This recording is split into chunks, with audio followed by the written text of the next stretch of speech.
When you think of the Sahara Desert, you probably imagine endless sand, burning heat, and not much else, right?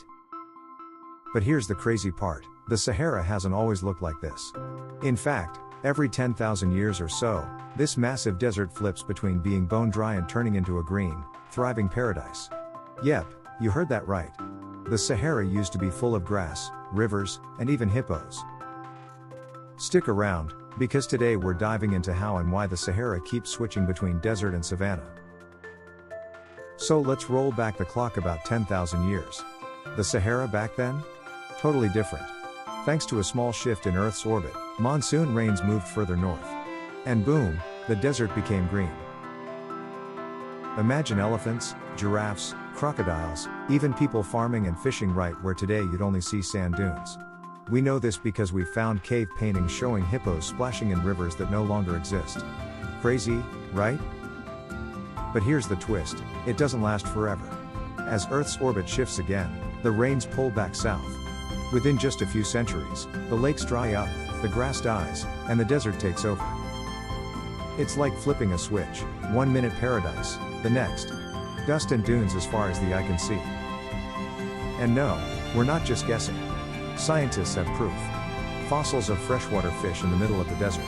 Ancient rock art showing animals that don't live there anymore. Even satellites can spot buried riverbeds under the sand. All of it tells the same story. The Sahara really does go through these epic transformations. So, here's the big question. When's the next flip? If the natural cycle continues, the Sahara could turn green again in about 10,000 years. But, here's the catch, human-driven climate change might be messing with that cycle.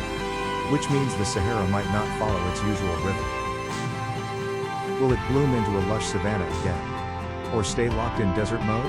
That's something scientists are still trying to figure out. The Sahara isn't just a desert, it's proof that our planet is always changing. Sand to green, green to sand, over and over. And the wild part? This cycle has been happening for hundreds of thousands of years. And it might not be done yet. So next time you picture the Sahara, don't just think of sand. Think of hippos, lakes, and grasslands hidden in its past, and maybe, in its future too. The Sahara's 10,000-year cycle. Thanks for watching. If you enjoyed this, don't forget to hit like, subscribe, and drop a comment with what you'd love to see the Sahara become in the future, lush jungle or keep the desert vibes.